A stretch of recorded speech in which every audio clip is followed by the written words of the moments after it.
Hello and welcome to PYQpedia. हम लोग airport traffic controller की जो प्रीवियस ईयर की फिजिक्स और मैथमेटिक्स की क्वेश्चन है उसकी सीरीज़ चला रहे हैं। उस सीरीज़ में हम लोगों ने 2015, 16, 18, 21, 22 इन सब के मैथमेटिक्स के क्वेश्चन सॉल्व कर चुके हैं ऑलरेडी। फिजिक्स के कुछ क्वेश्चन बचे हुए हैं जिसको हम लोग सॉल्व कर रहे हैं। एंड उसी सीरीज में हम लोग जो 2021 में जो 25 मार्च 2021 को जो पेपर हुई थी उसके शिफ्ट 3 का फिजिक्स का क्वेश्चन हम लोग सॉल्व करने जा रहे हैं। Okay, so let's start the session. Two spherical soap bubbles of radius R1, soap bubbles हैं radius R1 and R2, coalesces to form a bubble of radius R. If the surface tension of soap solution is T, atmospheric pressure is P, the change in volume of the air enclosed is V, and the change on surface area A. So complete the expression using the statement this one. Now ये कह रहे हैं कि एक soap bubble ये है, एक सब सोप बबल ये है और एक सोप बबल हमारा ये है। नाउ इसकी रेडियस जो है R1 है, इसकी रेडियस R2 है और इसकी रेडियस दोनों मिल करके ये बना रहा है, इसकी रेडियस है R। नाउ सोप बबल में हम लोग जानते हैं कि एक्सेस प्रेशर जो होता है एटमॉस्फेरिक प्रेशर से एक्सेस प्रेशर होता है। तो जैसे कि अगर हम प्रेशर ऑफ R1 इसका अगर बात करें तो क्या हो जाएगा, एटमॉस्फेरिक प्रेशर और कुछ एक्स्ट्रा प्रेशर होता है, ठीक है। और वो एक्स्ट्रा प्रेशर को हम लोग करते हैं 40 बाई R1, यहाँ पे ये होगा। नाउ अगर हम PR2 निकालें तो PR2 क्या हो जाएगा, दैट मीन्स R2 रेडियस का जो सोप बबल है उसका प्रेशर। सो एटमॉस्फेरिक प्रेशर से क्या हो जाएगा 40 बाई R2। और अगर PR निकालें तो क्या हो जाएगा, एटमॉस्फेरिक प्रेशर से 40 बाई R। नाउ हमें ये जानना पड़ेगा कि जो ये 40 बाई R है, 40 बाई R जो होता है वो क्या है, एक्सेस प्रेशर है इनसाइड द बबल। इसीलिए ये फॉर्मूला आप याद रख सकते हैं, ठीक है। ओके, वहाँ पे ये T जो है वो क्या है, सरफेस टेंशन। ये T जो है वो है सरफेस टेंशन और R क्या है, ऑफ कोर्स रेडियस। तो ये हम लिख सकते हैं। नाउ अगर अब ये दो दो सोप बबल है, एक ये है और ये एक ये है, इन दोनों को क्या कर रहा है, कोलेसिस, तो ये करके एक नया सोप बबल बना रहा है। नाउ जो नया सोप बबल होगा उसकी टेम्परेचर सेम होगी, ठीक है, टेम्परेचर कांस्टेंट होगी। ओके, नाउ जब टेम्परेचर कांस्टेंट होगी तो हम लोग एक फॉर्मूला जानते हैं, क्या जानते हैं, PV is equal to nRT। और जब टेम्परेचर कांस्टेंट होगी तो ये पूरी कांस्टेंट हो जाएगी। क्लियर, ठीक है। अगर ये दोनों मिल करके एक नया सोप बबल बनाता है तो उसकी टेम्परेचर जो होगा सोप बबल की कांस्टेंट होगी। नाउ जैसे ही टेम्परेचर कांस्टेंट होगी तो NR तो पहले से कांस्टेंट होती ही है, T भी कांस्टेंट हो गया। सो क्या हो सकता है, इसमें क्या हो जाएगा, P1 V1 मतलब इस इधर का दोनों का जो सम होगा वो इक्वल इसके हो जाएंगे। सो कैन आई राइट इधर का PR1 V1 VR1 volume of R1 plus PR2 volume of R2 is equal to PR volume of R, ये अकॉर्डिंग टू बॉयल्स लॉ, ठीक है ना। ये बॉयल्स लॉ भी है, अगर टेम्परेचर कांस्टेंट होता है तो ये P1 भी PV is equal to constant हो जाता है, PV is equal to constant. तो ये हो गया बॉयल्स लॉ। तो इस दोनों साइड का कर दिए, P1 मतलब रेडियस 1 के लिए और रेडियस 2 के लिए दोनों, और ये रेडियस R के लिए। नाउ हमें ये पता है, अब हम क्या करेंगे, जस्ट वैल्यू पुट कीजिए। आप कैसे कर सकते हैं, जस्ट वैल्यू करके PR1 का क्या वैल्यू है, P, एटमॉस्फेयर को हम लोग P मान लेते हैं बिकॉज यहाँ पे बोला गया है कि atmospheric pressure is P। So P plus surface tension सबका सेम होगा 40 बाई R1, ये हो गया। और वॉल्यूम क्या हो जाएगा, स्फेयर की वॉल्यूम क्या होती है 4/3 पाई आर क्यूब, तो पाई R1 क्यूब। अगेन फिर इसमें क्या करेंगे, pressure plus 40 radius R2 into 4/3 पाई R2 का क्यूब इज इक्वल टू क्या हो जाएगा, P प्लस 40/R इंटू 4/3 पाई R का क्यूब। यहाँ तक कोई दिक्कत नहीं। नाउ अगर हम इसको सॉल्व करते हैं तो क्या हम ऐसा लिख सकते हैं, इसमें क्या करते हैं, सबका P कॉमन ले लेते हैं। चलिए क्या कर सकते हैं, P can I right 4/3 pi R1 cube, क्योंकि P से भी मल्टीप्लाई होगा इसमें, ठीक है, प्लस 4/3 पाई R2 का क्यूब माइनस क्या हो जाएगा 4/3 पाई R का क्यूब, ये होगा, ठीक है, प्लस अब 40/R है तो यहाँ पे क्या करूँ, सीधे 40 को हम लोग कॉमन लेते हैं, ठीक है, 40, तो 40 अगर कॉमन लेते हैं तो क्या बचेगा, इसमें सिर्फ 40 लेते हैं तो ये R1 से R1 कैंसिल हो जाएगा, तो क्या लिखेंगे हम लोग, अच्छा एक 3 को ही बाहर निकाल दे क्या, चलिए निकाल देते हैं, तो ये हो जाएगा 4 पाई R1 स्क्वायर, क्योंकि एक R1 से एक R1 कैंसिल हो जाएगा, प्लस 4 पाई R2 स्क्वायर माइनस 4 पाई R स्क्वायर, ये ठीक है, यहाँ तक कोई दिक्कत।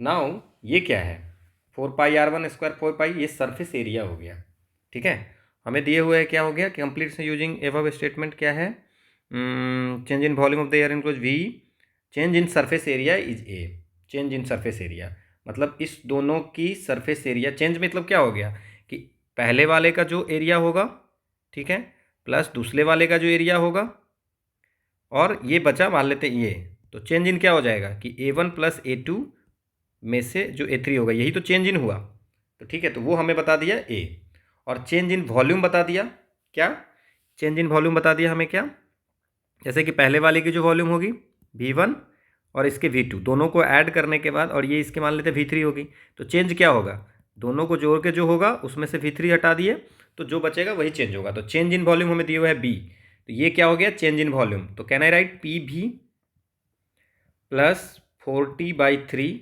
और ये कैन आई राइट इसको A इज इक्वल टू 0, ठीक है। Now can I write 3PV plus 4TA is equal to 0। Now हमें जो एक्सप्रेशन करना है 3PV plus 4TA, so the answer is 4TA। Hope आपको समझ में आया होगा, बहुत ही आसान क्वेश्चन था, ठीक है। नेक्स्ट क्वेश्चन है हमारा, which of the following electromagnetic waves are use for detection like Geiger tube. पहले क्या है, गीगर ट्यूब क्या है, ये एक इंस्ट्रूमेंट है, एन इंस्ट्रूमेंट, ठीक है, use to measure and detect ionising radiation, ठीक है, ionising radiation like X rays, gamma rays, X beta rays, ठीक है, ये होता है। Now which of the following electromagnetic waves are use for detection like है, तो इसका तो आंसर हमारा क्या हो गया, एक्स रेज, ठीक है, तो ये एक ऐसा है, और एक्स रे क्या होता है, एक इलेक्ट्रोमैग्नेटिक वेव है, तो सिंपल ये आपको याद रखने का था। नेक्स्ट क्वेश्चन है हमारा, which of the following statement is true for a wavelength 1000 nanometre, a PN photodiode is fabricated from a semiconductor with band gap of 1.9 electron volt। तो बैंड गैप हमें दिया है और वेवलेंथ दिया है। Let's solve this question.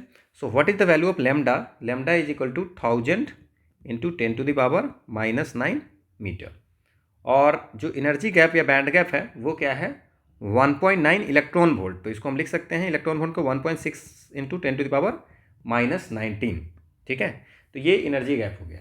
Now energy जो होता है वो क्या होता है, ई, ठीक है,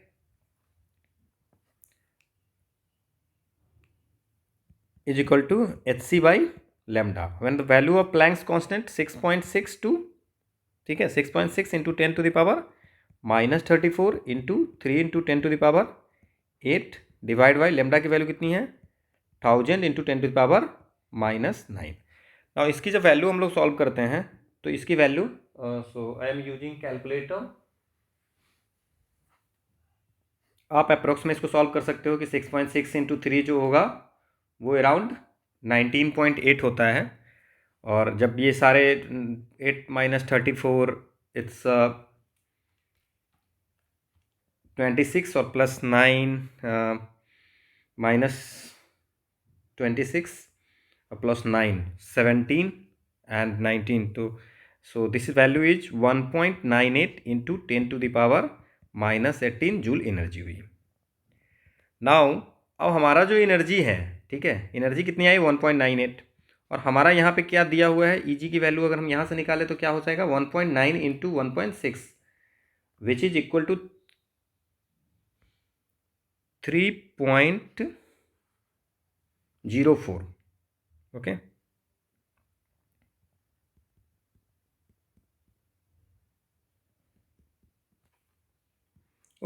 ओके, सो ये जूल में है, इसको हम इलेक्ट्रॉन वोल्ट में कन्वर्ट करते हैं, इसको जूल में कन्वर्ट करने से बढ़िया है इसको इलेक्ट्रॉन वोल्ट में कन्वर्ट कर दें, इसको 1.9 ही छोड़ देते हैं, इसी को इलेक्ट्रॉन वोल्ट में कन्वर्ट कर लेते हैं, okay, electron volt, okay. Now इसको इलेक्ट्रॉन वोल्ट में कन्वर्ट करने के लिए क्या होगा 1.98 इंटू 10 टू द पावर -18, ठीक है, divide by 1.6 into 10 to the power -19। Let me check once, okay, so it's I did some wrong thing, it's 19, so I did some calculation mistake, 19, now its value is 1.23 electron volt, तो ये value आए, but जो energy gap की value है हमारा वो क्या है 1.9 इलेक्ट्रॉन वोल्ट, और एनर्जी गैप से लेस देन हमारा एनर्जी आया, बैंड गैप जो है, बैंड गैप जो है सो हमारा बड़ा है ना, ओके, सो बैंड गैप जो है वो हमारा बड़ा है, ठीक है, किससे, जो एनर्जी हमारी इसकी आई है, ठीक है। नाउ सेमीकंडक्टर की जो एनर्जी आई है, तो एनर्जी जो सिग्नल की है वो बैंड गैप से कम है, ठीक है ना, इसका मतलब सिग्नल डिटेक्ट ही नहीं होगा, क्योंकि जो ये बैंड गैप है उससे ज़्यादा होनी चाहिए तभी सिग्नल डिटेक्ट होगा। तो इसकी जो आंसर होगी the photo diode can easily detect signal, know the photo diode can not detect the signal. Hope आपको समझ में आएगा, कुछ नॉर्मल सा था, एक एनर्जी ऑफ सिग्नल निकाल देना था, एनर्जी ऑफ सिग्नल की जो वैल्यू है इलेक्ट्रॉन वोल्ट में निकाल दी क्योंकि हमारा ये इलेक्ट्रॉन वोल्ट में दिया था, ओके। देन फिर हमारा जो वैल्यू दिया हुआ है 1.9 इलेक्ट्रॉन वोल्ट, वो उससे जो है हमारा जो सिग्नल आया है वो कम आया है, ठीक है ना, E of signal less than 1.9 electron volt which is electron gap, band gap, ठीक है ना। So this is the answer, so photo diode can not detect the signal. Next question है, stream of water flowing horizontally with a speed of 20 meter per second pushes out of a tube of cross sectional area 10 to the power -1 meter square and hits at a vertical wall nearby. Find the force exerted on the wall by the impact of water, assuming that it does not rebound. Okay, now it is given that the speed of stream of water क्या दिया हुआ है, V, let us assume it's a 20 meter per second. Now sectional area दिया हुआ है, cross sectional area 10 to the power -1 meters, या we can write it's 0.1 metre square. Next है force पूछ रहा है, ठीक है, तो फोर्स जो एक्सर्टेड ऑन वॉल जो होगा, force exerted on the wall is equal to rate of loss in momentum of water. आप देखते हो बॉल जो फेंकते हो अगर ये टेबल पे, तो पहली बार जो है तो ज़्यादा होता है, फिर ये, फिर थोड़ा कम, फिर थोड़ा कम उछलता है, ठीक है ना। तो वो जो फोर्स कितना लगा वो डिपेंड करता है कि कितना मोमेंटम लॉस हो गया। नाउ अब अगर हम इस क्वेश्चन को सॉल्व करें तो कैसे कर सकते हैं, rate of loss of momentum, ठीक है, ऑफ वाटर, ठीक है।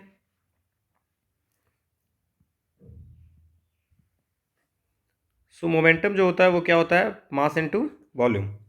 Now here it is saying that the rate of loss in momentum of water, so rate of loss of momentum in water क्या हो जाएगा, dm by dt into v, okay.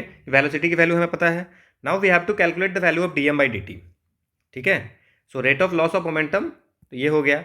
अब हमें dm by dt की value निकालनी है।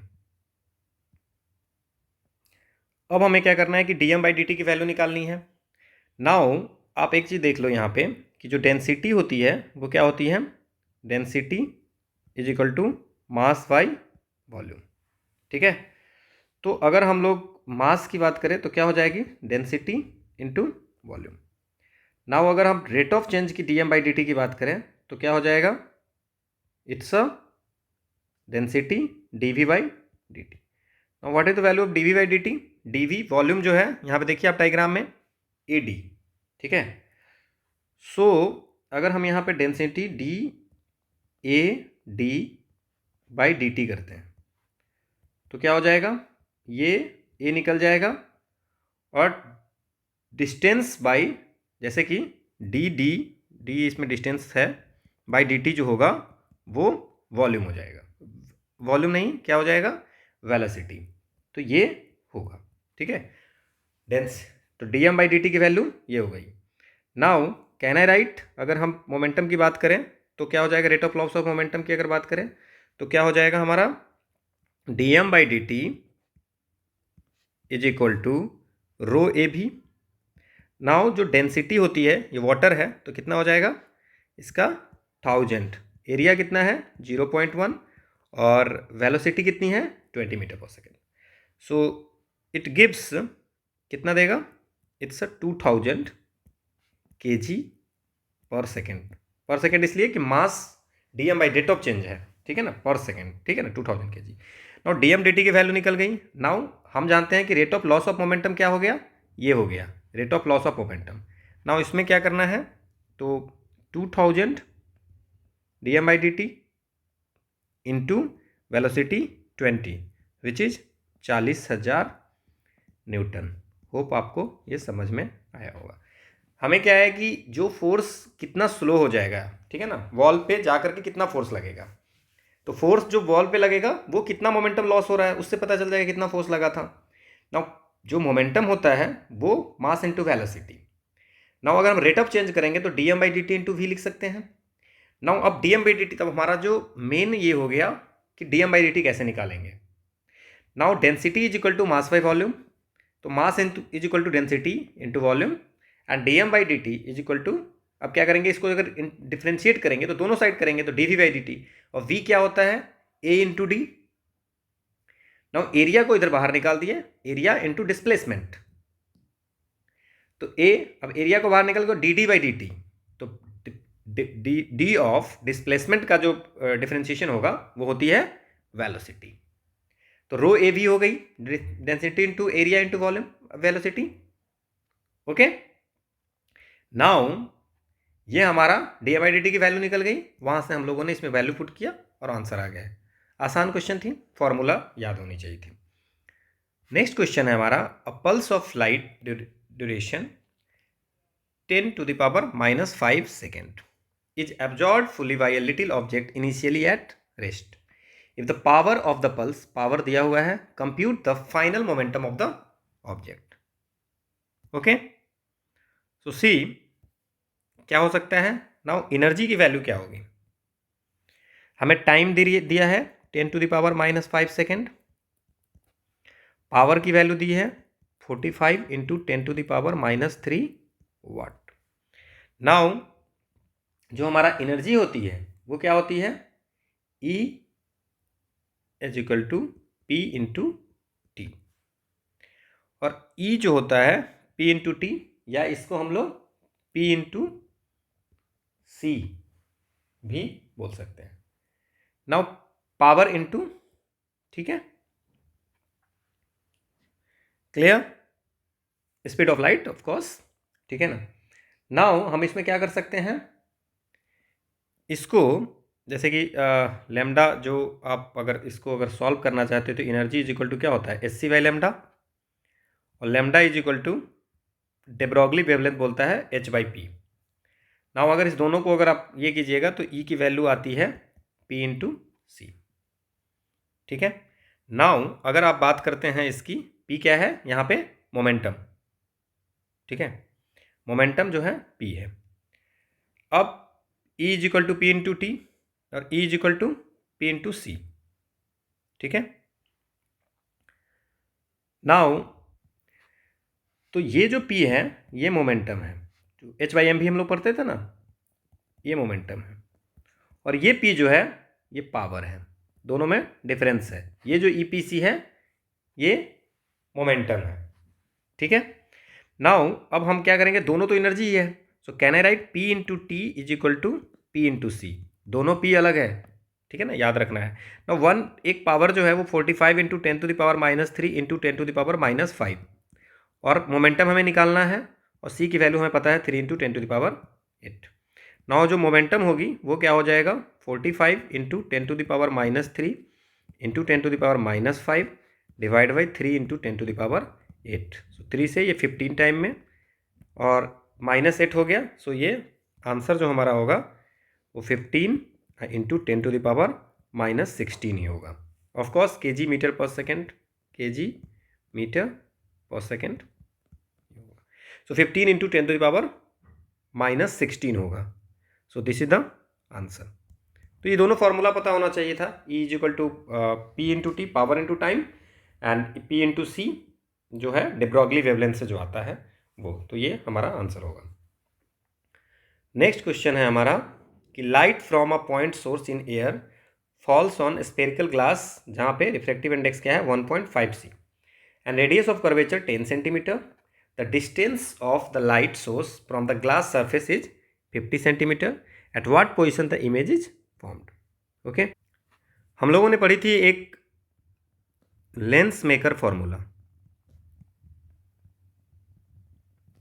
ये क्या होता है, μ2 by V minus μ1 by U is equal to μ2 minus μ1 by R. μ2 क्या है, रिफ्रैक्टिव इंडेक्स ऑफ ग्लास, ठीक है, और ये क्या हो जाएगा, रिफ्रैक्टिव इंडेक्स ऑफ एयर, ठीक है ना। यहाँ पे जो ये बात है स्पेरिकल ग्लास है तो ये μ2 हो गया और ये μ1 हो गया एयर का, यहाँ तक कोई दिक्कत नहीं है।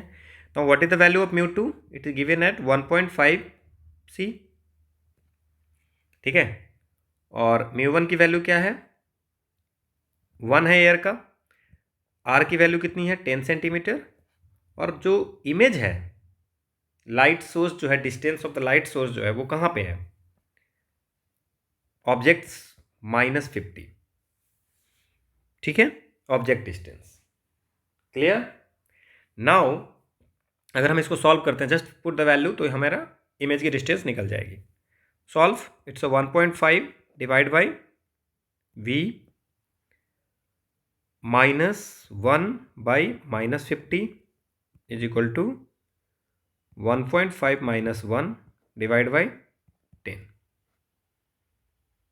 so it's 1.5 by v is equal to 0.5 by 10, minus minus plus और माइनस हो जाएगा, इट्स 150। सो अगर हम इसको सॉल्व करते हैं, 5 5 जा 2.5, 1.5 बाई v, सो 5,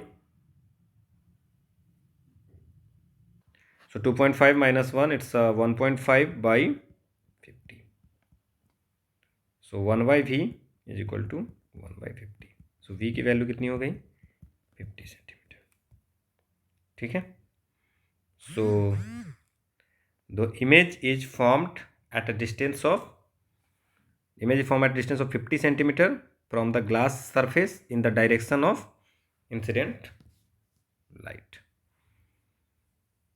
क्योंकि क्यों होगा in the direction of incident light? क्योंकि v की वैल्यू जो है हमारा पॉजिटिव आया है। अगर पॉजिटिव नहीं होता तो opposite direction of incident light होता, ठीक है, अगर -50 आता तो अपोजिट। ओके, सो पॉजिटिव है इसलिए डायरेक्शन ऑफ इंसिडेंट लाइट। तो this is answer. Next question है stone of mass 0.3। So a stone of mass 0.3 kg tied to a end of a string is whirled round in a circle of radius 1.2 meter with a speed of 20 revolution per minute in a horizontal plane. What is tension in the string? What is the maximum speed with which the stone can be whirled around if the string can withstand a maximum tension of 100 Newton? तो ये simple सा है। इस type के question अगर आप solve किए होंगे तो भी बनेगा आपसे। ये डिस्टेंस जो है, ये यहाँ पे एक स्टोन है जिसकी 0.3 kg है, 0.3 kg। रेडियस इसकी जो है 1.2 मीटर है, ठीक है स्टोन। नाउ इस क्वेश्चन को अगर हमें सॉल्व करना है तो इसमें सेंट्रीपिटल फोर्स और सेंट्रीफ्यूगल फोर्स दोनों का काम आएगा। नाउ अगर हम लोग इसमें बात करें, ठीक है, ठीक है, नाउ इसमें जो टेंशन होगी, वो टेंशन जो होगी इसकी, ठीक है, वो ये mr⍵² आपको पता होगा, ठीक है ना। फोर्स जो होगा वो mr⍵²। तो ये जो है जो टेंशन होगा वो इक्वल टू होगा mr⍵² का। अब इसको अगर हम सॉल्व करें तो कैसे कर सकते हैं? m की वैल्यू हमें पता है 0.3, r की वैल्यू कितना है 1.2, ठीक है। अब ओमेगा की बात है तो v दिए हुआ है ना, विथ स्पीड दिए हुआ है, हमें चाहिए ओमेगा, ठीक है। So v is equal to omega r, ठीक है। तो omega by omega is equal to, okay, so it's 20 revolution per minute. तो इसको पहले तो सेकेंड में कन्वर्ट करते हैं और इसको रेडियन में कन्वर्ट करने के लिए हम लोग क्या करेंगे, 2 पाई से ये कर दें, okay. So can I do this? Okay, so omega की वैल्यू कितनी है 20 रिवॉल्यूशन पर मिनट। तो मिनट को सेकेंड में बदलना है तो 20/60 और एक रिवॉल्यूशन है तो 2 पाई, ये जो है सो 2 पाई में करेगा। So can I write 2 pi here? So इतना रेडियन पर सेकेंड। सो इसमें अगर हम बात करें तो 2/3 पाई, ओके। सो इसको अगर हम मल्टीप्लाई करते हैं तो क्या हो जाएगा, ओके, 20 3 60 60 और 2 पाई/3, ठीक है, ठीक है, ठीक है, 2 पाई/3। So what is the value of 2 pi/3? So it's 2.094, ठीक है। नाउ इसमें हम क्या करेंगे, 2.094 का स्क्वायर करेंगे। सो इसको अगर हम लोग स्क्वायर करेंगे तो 4.38 आ जाएगा इंटू 1.2 इंटू 0.3। सो इसकी वैल्यू आ जाएगी 1.57 न्यूटन। सो टेंशन की वैल्यू जो है 1.57 न्यूटन आ जाएगी, ओके। नाउ इसमें अगर हम बात करें इसने तो 1.57 न्यूटन, तो अगर एक इसी से हमारा आंसर मिल गया। बट सेकेंड क्वेश्चन जो हमें पूछा जा रहा है, क्या सेकेंड क्वेश्चन जो हमसे पूछा जा रहा है वो ये पूछा जा रहा है कि what happen if the value of T is equal to 100 newton. तो इसी फॉर्मूला में आप लगा दीजिए कि 100 न्यूटन होगी तो ओमेगा की वैल्यू कितनी होगी। सो 0.3 इंटू 1.2, आप एक भी वैल्यू निकाल करके आप क्वेश्चन बना सकते थे, but omega square, so omega square is equal to जो वैल्यू आएगी 100/0.3 into 1.2। So 100 divide by 0.3 divide by 1.2, so which is equal to 277 and root under which is equal to 16 point, so omega की वैल्यू आ गई 16.67 रेडियन पर second. अगर इसको रिवॉल्यूशन, अच्छा, मीटर पर सेकेंड में कन्वर्ट करनी है, ठीक है, ये वेलोसिटी की वैल्यू दी हुआ है तो रेडियन पर सेकेंड आ गया। So v is equal to omega R हम लोगों ने बताया था कि एक फार्मूला ये होता है v is equal to omega R. So v की वैल्यू कितनी हो जाएगी 16.67 इंटू 1.2। So nearly it's 20 metre, 20 nearly का पूरा 20 मीटर पर सेकेंड होगा। तो दोनों हो गया। तो आप कोई भी फार्मूला जानते रहते तो ये क्वेश्चन बना सकते थे। नेक्स्ट क्वेश्चन है कि let the electric field part of electromagnetic wave ये, ठीक है, compute the value of wavelength, frequency and the amplitude of the magnetic field part of the wave. ठीक है। सो सबसे बड़ी बात क्या है कि अगर हम लोग k की वैल्यू जो होती है, k is a wave number, so k की वैल्यू जो होती है वो 2 पाई बाई लेमडा होता है। k की value 2 pi by lambda, this is the wave number. Now k की वैल्यू हमारा जो दिया हुआ है यहाँ पे 1.2। सो k की वैल्यू अगर 1.2 दिया हुआ है, so can I write 1.2 is equal to 2 pi by lambda. So lambda is equal to 2 pi by 1.2। So इसको सॉल्व करते हैं, 2 into 14 divide by 1.2। So what we get, it's a 5.23 metre, 5.23 metre. So lambda की value निकल गई। अब 5.23 में तो एक ये है और एक ये है, तो ये दोनों ऑप्शन तो ऐसे ही कैंसिल हो गया। नाउ हमें क्या निकालनी है, अगर हम निकालनी है क्या, फ्रिक्वेंसी। ठीक है, वेवलेंथ हो गया। नाउ फ्रिक्वेंसी जो होगा omega is equal to 2 pi F. ठीक है, और ओमेगा की वैल्यू हमें क्या दिया हुआ है 2.4 इंटू 10⁻8।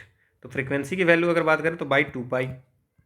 ठीक है, सो 2.4 डिवाइड बाई 2 इंटू 3.14, तो which is equal to, it's a 0.38 into 10⁻8। So we can write here 0.38 आ रहा है, तो इसको हम लिख सकते हैं 3.82 इंटू 10⁻7 हर्ट्ज। तो फ्रिक्वेंसी भी हो गई।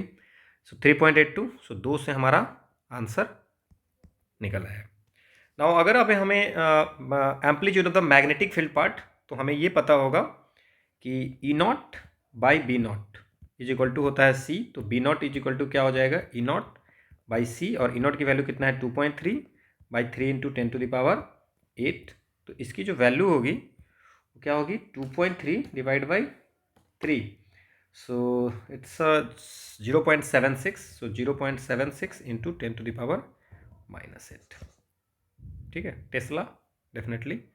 सो सारे आंसर हमारा आ गया। Okay, next question, figure out the case from the following in which the rope will break if animal of mass 30 kg climbs on a rope. ठीक है, ये है, और एक एनिमल कोई सा, ठीक है ना, ये क्लाइम किया हुआ है और जिसकी मास जो है वो है 30 kg। Clear, which can stand a maximum tension of 560 Newton, ज़्यादा से ज़्यादा 560 न्यूटन तक ये कर सकता है। ठीक है, नाउ इसी अगर फ्री बॉडी एफबीडी बनाए, फ्री बॉडी डायग्राम, तो कैसे होगा, ये एनिमल है तो यहाँ पे क्या लगेगा mg, और ऊपर क्या लगेगा टेंशन। ठीक है, और figure out the case from the following in which rope will break if animal mass इतना क्लाइम्स, मतलब ऊपर की तरफ जा रहा है, तो ऊपर की तरफ जा रहा है तो क्या होगा, एक्सलेशन भी होगा। ठीक है, ऊपर की तरफ। नाउ अगर हम इसको सॉल्व करें तो क्या लिखेंगे, t minus M G is equal to M A. ठीक है, now t is equal to M G plus A. ठीक है, नाउ अब हमें ये बता दिया गया कि मैक्सिमम जो है वो 560 है, तो टेंशन मैक्सिमम जो है कितना है 560 न्यूटन है, 560 न्यूटन। तो इसकी जो वैल्यू होगी वो हमेशा मैक्सिमम है तो लेस देन या इक्वल टू 560 ही होगी। ठीक है, नाउ अगर इसको सॉल्व करें तो m क्या है, m हमारा 30 है। ठीक है, 30 इंटू जी प्लस ए, जी की वैल्यू कितना रखूँ 10 रख लें, जी 10 बोला है मानने के लिए, plus A less than equal to 560। So can I write 10 plus A less than equal to 560 by 30। So ये कितना हो गया 556 by 3 which is equal to 18.67। ठीक है, so a less than equal to 10 plus a less than equal to 18.67. So a less than equal to 18.67 minus 10 which is equal to 8.67. ठीक है. सो इसमें क्या पूछ रहा है कि figure out the case from the following which the rope will break if animal which can stand इतना. Figure out the case from the following in which the rope will break. किसमें? ठीक है. तो इसमें जो आंसर होगा वो सारे जितने भी हैं 8.67 से कम है. देख लीजिए, ये भी, ये भी, ये भी. तो ब्रेक करना है तो ये होना पड़ेगा 9 मीटर पर सेकेंड इसका. ठीक है. नेक्स्ट क्वेश्चन है हमारा कि water flows in a horizontal pipe of non uniform area of cross section at a pressure difference 1.6 centimetre. That means it's given that del P is equal को है 1.6 centimetre of mercury. ठीक है. तो हम लोग सॉल्व पास्कल में convert करेंगे. If the velocity of water at the larger cross section of pipe is 50 centimetre. मतलब एक जगह जो वेलोसिटी है वो दिया हुआ है हमें, लार्जर वाले पे क्या दिया हुआ है? 50 सेंटीमीटर पर सेकेंड. इसको भी हम कन्वर्ट करेंगे मीटर में. सो 0.5 मीटर पर सेकेंड. ठीक है. अब क्या है? Find the velocity of water at the other and. मतलब V2 की वैल्यू पूछ रहे हैं कि एक तरफ V1 है, V2 की वैल्यू क्या होगी. तो इसमें बर्नौलीज थ्योरम लगाइए, आंसर आ जाएंगी. सो बर्नौलीज थ्योरम क्या कहता है? Bernoulli's theorem. ठीक है. बर्नौलीज थ्योरम क्या कहता है कि P plus half rho V square plus rho G H is equal to constant. तो अगर दोनों सेक्शन में, अगर ये दोनों सेक्शन है, ये और ये, यहाँ से फ्लो की बात हो रही है, तो ये दोनों कांस्टेंट है. That's means we can write here. अच्छा, P2 या हम डेल पी सीधे लिखे क्या? ठीक है ना. So anything we can write P1 minus P2 या V1 minus V2, V2 minus V1, कुछ भी लिख सकते हैं. ठीक है. तो कैसे लिखूँ? Okay, can I right P1 plus half row, density तो वाटर की एक ही होगा, V1 स्क्वायर प्लस रो जी H1. ठीक है. Is equal to P2 plus half.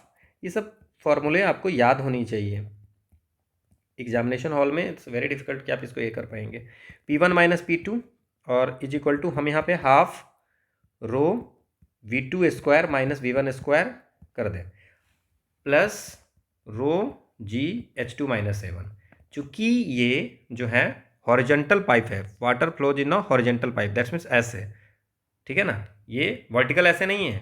ठीक है ना. हॉरिजॉन्टल में है, फ्लो कर रहा है. तो हॉरिजॉन्टल पाइप जो होगा तो उसमें क्या होगा कि डेल एच जो हो जाएगी, हाइट की कोई बात ही नहीं होगी, जीरो हो जाएगी. तो जीरो हो जाएगी तो ये टर्म हम लोगों का हो जाएगा खत्म.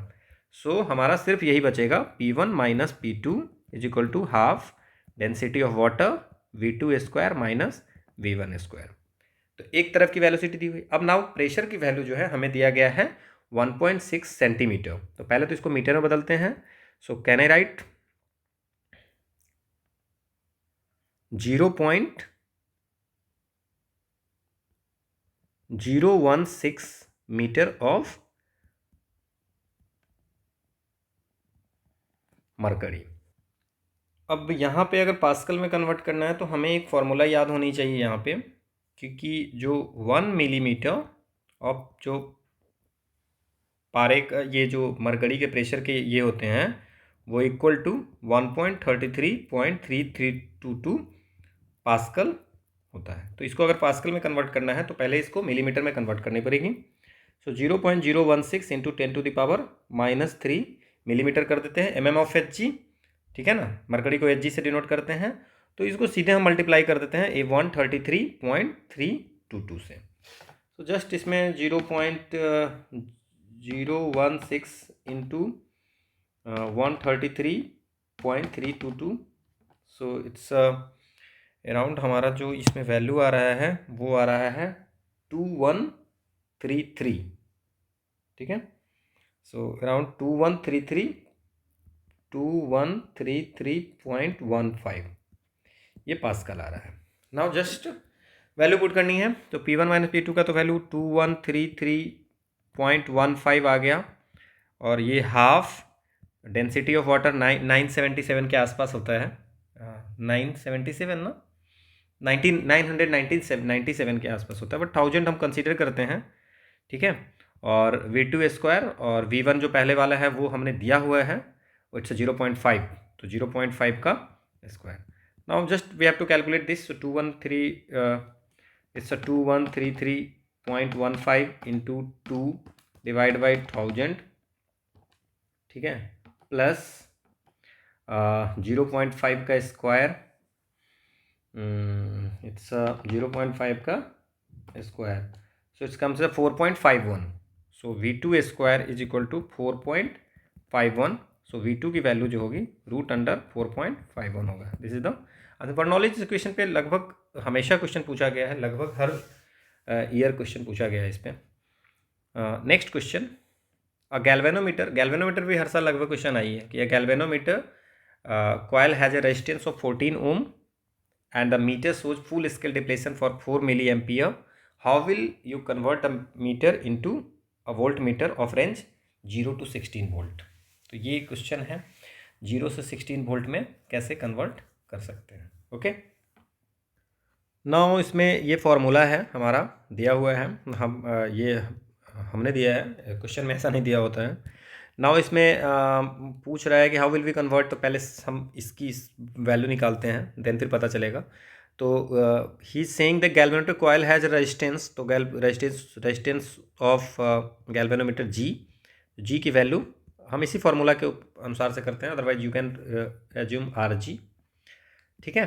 तो अब ये हो गया जी की value 14 ohm. Now full scale deflection, this in IG, it's a full scale deflection, so हम इसी फार्मूला के अनुसार IG की वैल्यू लिखते हैं कितनी, 4 × 10⁻³ एम्पियर। नाउ एक चीज़ और है, रेंज वोल्ट मीटर की रेंज है 0 से 16 वोल्ट, ठीक है ना। सो वोल्ट मीटर की जो रेंज है, वोल्ट मीटर रेंज जो है वो 0 से 16 है, तो 16 वोल्ट है। अब इसमें अगर फार्मूला की बात करें तो कैसे हम लोग निकाल सकते हैं, ठीक है। अब इसको सॉल्व करने के लिए हमें हमें क्या करना है कि गैल्वेनोमीटर से वोल्टमीटर कन्वर्टिंग गैल्वेनोमीटर से वोल्टमीटर में कन्वर्ट करना है। तो हम लोग सीरीज में हाई रेजिस्टेंस करते हैं, सीरीज में हाई रेजिस्टेंस को ये करते हैं। और इसमें अब क्वेश्चन ये हो रहा है कि हम इसको कैसे सॉल्व कर सकते हैं। जी की वैल्यू दी हुई है, एस की वैल्यू हमें निकालनी है, ये तो पता है हमें। Now how we can solve this, so I की वैल्यू है ओके। सो अगर हम लोग इसको ऐसे मारें तो ये हमारा जो वोल्टमीटर होगा, गैल्वेनोमीटर को वोल्टमीटर में कन्वर्ट करना है, तो हाई रेजिस्टेंस सीरीज में डालना पड़ेगा, ठीक है। नाउ इसमें जो करंट जा रही है वो IG मान लेते हैं, ये यहाँ भी गया IG, ठीक है।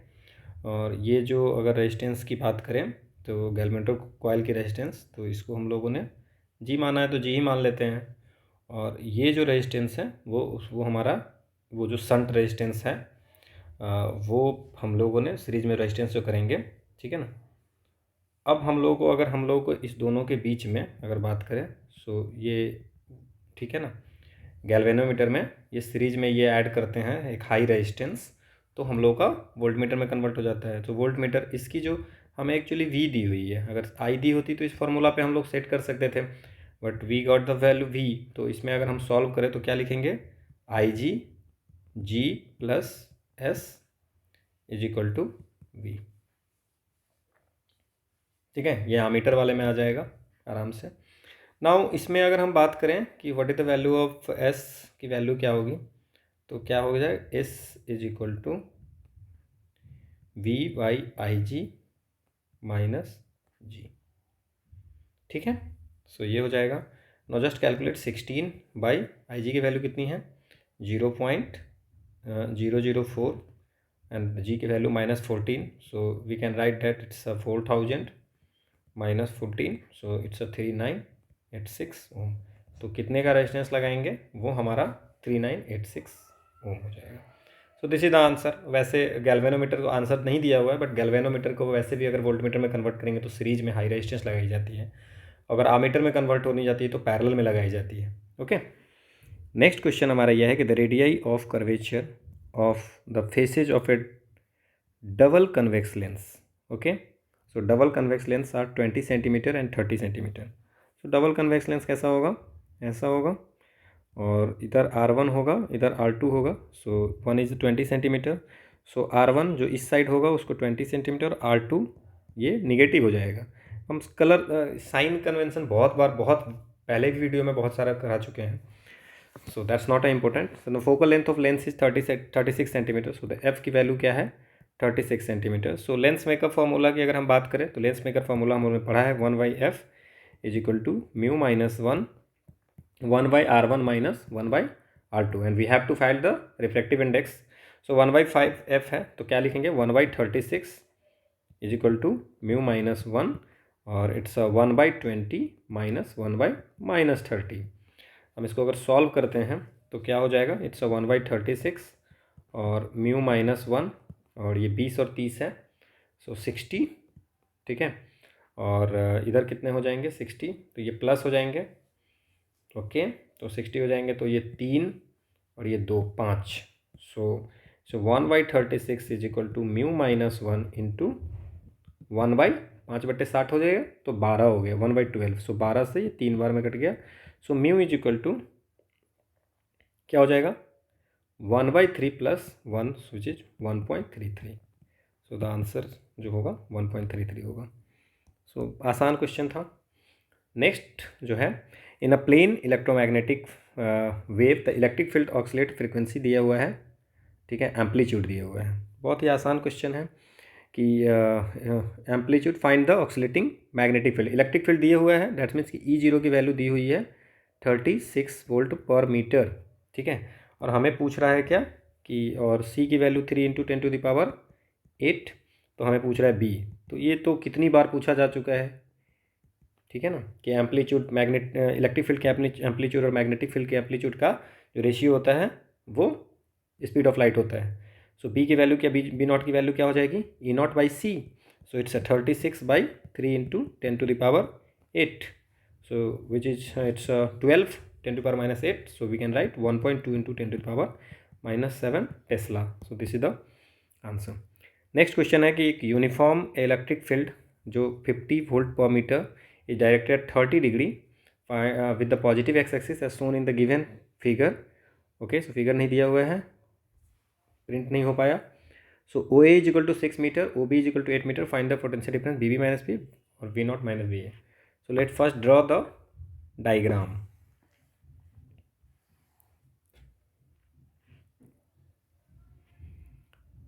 so डायग्राम ऐसा था जो इसमें प्रिंट नहीं हो पाया, क्वेश्चन में दिया हुआ था diagram.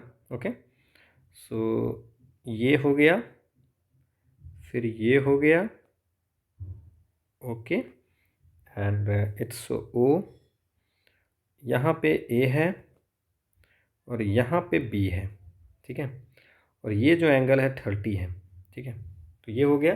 Now uniform electric field of 50 volt per meter is directed at 30 degree with the positive X axis as shown in the given figure. Also OA is equal to 6 meter, ठीक है। OA की value 6 meter और OB की value कितने हो गए 8 metre.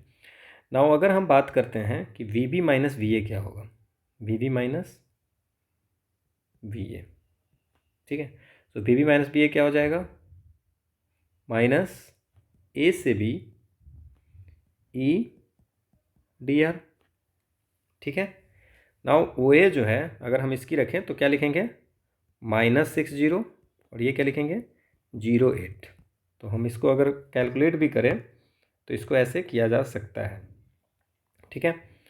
Now अगर हम इसको बात करें, ठीक है, तो इसको सॉल्व करेंगे, लेकिन इसमें क्या कहा है कि 30 डिग्री एंगल बनाता है, तो E जो हो जाएगा, so can I write E cos θ I plus E sin θ J। Now E cos 30 degree which is equal to cos 30 degree which is equal to cos 60 का वैल्यू 1/2, तो √3/2I, ठीक है, और प्लस साइन 60 है, sign 30 है, it's 1/2 j। तो ये तो वैल्यू हमारा ये हो गया। तो हम लोग सिंपल सा इसमें कर सकते हैं, अगर हम लोग dr है, सो dr की वैल्यू क्या हो जाएगी, dxi प्लस dy/j। अब इस दोनों की अगर हम डॉट प्रोडक्ट करते हैं, ठीक है ना, डॉट प्रोडक्ट, तो क्या हो जाएगा, ये ई की वैल्यू तो हमें पता है 50। सो यहाँ पे हम कैसा कर सकते हैं, -6 से 0, 0 से 8, और यहाँ पे क्या हो जाएगा 50, तो ये लिखेंगे √3/2 dx प्लस 1/2 dy।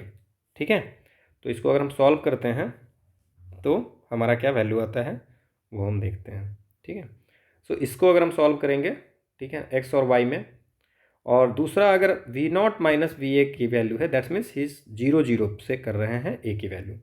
तो इसमें अगर क्या करेंगे, -6 से 0, और यहाँ से 0 पे जाएंगे, फिर से वही 50 into √3/2 dx plus half dy। बहुत ही आसान है, इसमें जस्ट वैल्यू कैलकुलेट करना है, और x वाला होंगे तो -6 से 0, और y होगा तो 0 सेट करके इसको वैल्यू, तो वेन इसको हम अगर सॉल्व करते हैं तो ये हमारा वैल्यू आंसर आ जाएगा। So you can calculate this, बहुत ही आसान है। नेक्स्ट क्वेश्चन, इसमें -50 और ये 3√3 प्लस 4 इसमें आएगा, और इसमें -150√3 वोल्ट आएगा। सो दोनों ये आंसर होगा, जस्ट चेक। नेक्स्ट क्वेश्चन है हमारा, नेक्स्ट क्वेश्चन है, अ train runs along and an unbanked circular track of radius 10 meter at a speed of 36 km per hour. The mass of the train 10 to the power 6 kg. What is the angle banking required to prevent veering out of the rail? G की value 10 metre per second है। Now ये बहुत ही ये ऐसा है कि जैसे ये क्वेश्चन है, अब यहाँ पे कोई बस ट्रेन कुछ भी जा रही है, ठीक है, रेडियस जो है वो 10 मीटर की है, और मास जो है ये ट्रेन है, ठीक है ना। सो ट्रेन भाग रही है कहीं पे, ठीक है ना। नाउ इस क्वेश्चन में अगर हम लोग सॉल्व करने की कोशिश करें तो ये इस टाइप का होगा, बैंकिंग है तो ऐसा होगा। नाउ इसमें ये थीटा एंगल होगी। अब यहाँ पे अगर मान लीजिए कि ये ट्रेन है, तो ट्रेन की mg लगेगी यहाँ पे, ठीक है, और ये नॉर्मल इधर लगेगा, नॉर्मल n।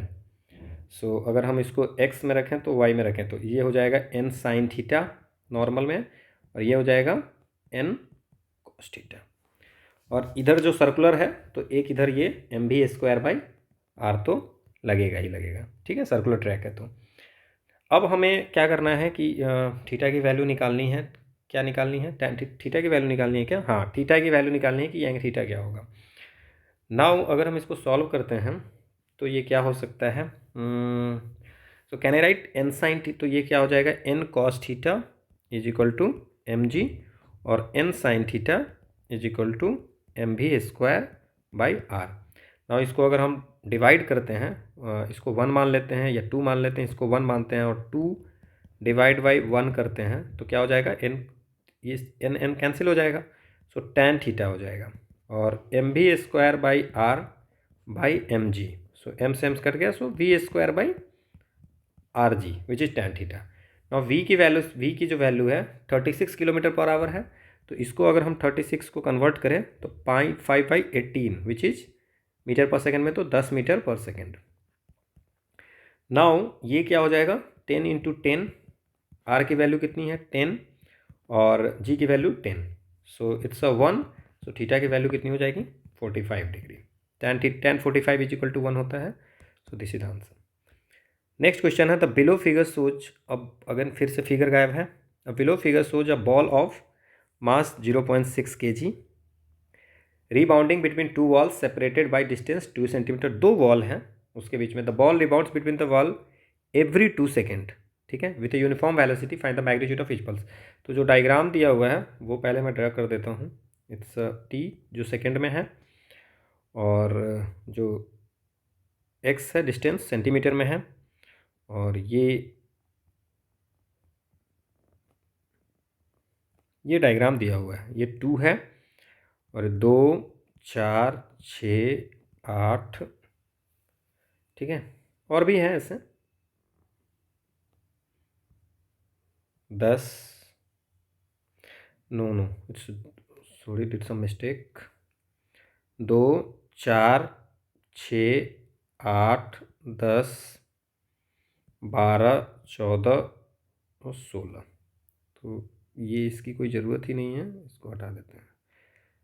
ये डायग्राम हमारा दिया हुआ है, ठीक है, ये दिया हुआ है। Now he saying the below figure shows a ball of mass 0.6 kg rebounding between two balls separated by distance 2 metre 2 centimetre. The ball rebounds between the walls every 2 seconds, ठीक है। Now with a uniform velocity find the magnitude of each impulse, ठीक है। अब जो दो wall है उसके बीच की डिस्टेंस कितनी है, 2 सेंटीमीटर, ठीक है, और डिस्टेंस भी 2 सेंटीमीटर है और टाइम भी लग रहा है 2 सेकेंड। तो अगर हम बात करें कि वेलोसिटी की बात करें dx/dt, तो क्या हो जाएगा हमारा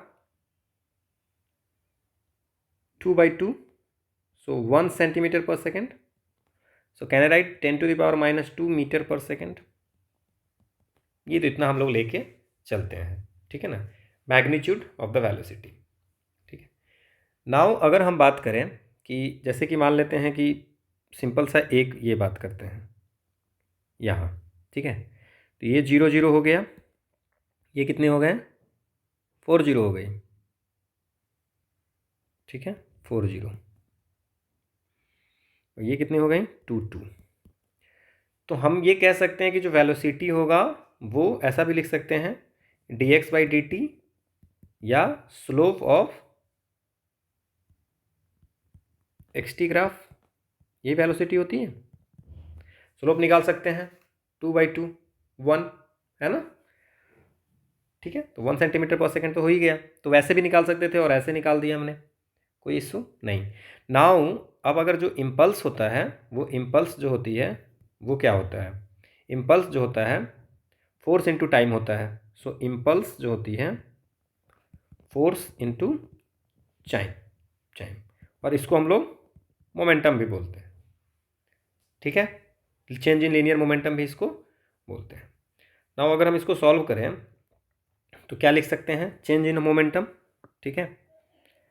तो चेंज इन मोमेंटम अगर बात करें तो कैसे कर सकते हैं, so can I right m delta v, so m v1 minus v2, ठीक है, सो इट्स 0.6 kg, ठीक है, 0.6 kg, और v1 माइनस v2 कितना करूं, v1 माइनस v2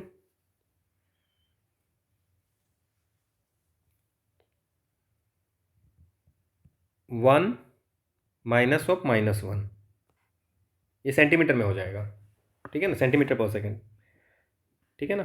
तो हम इसको 10⁻⁻2 भी लिख सकते हैं, ठीक है ना। सो क्या कर सकते हैं इसको, तो 0.6 इंटू 2, बट सेंटीमीटर में है, इसको 10⁻⁻2 से हम ये कर दें तो इट्स 1.2 इंटू 10⁻⁻2, ठीक है। सो चेंज इन वेलोसिटी जो होगा ये वही होगा, ठीक है ना। तो ये 1.2 इंटू 10⁻⁻2 हो जाएगा। तो कैन आई राइट, इसको हम लोग किस में आंसर जो हमारा दिया हुआ है इसमें ये 120 मीटर पर सेकेंड में दिया हुआ है, मीटर पर सेकेंड। सो इसमें हम लोग answer kg metre per second में आंसर लिख सकते हैं, बट इसको और सॉल्व करें तो आंसर जो दिया हुआ है वो 10⁻⁻4 दिया हुआ है kg, तो वो कोई इशू नहीं है, वो आप डेसिमल को हटा के चेंज किया जा सकता है। So this is the answer. Next question क्या है, a brass boiler has a base area 0.2 meter square and thickness 1 centimeter, ठीक है।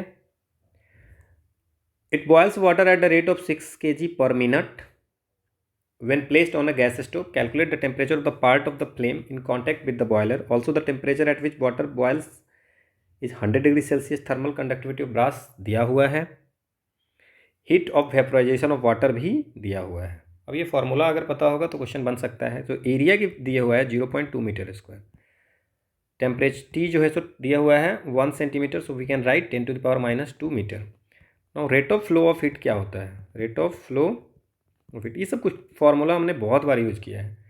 Q which is equal to K A D T by D x.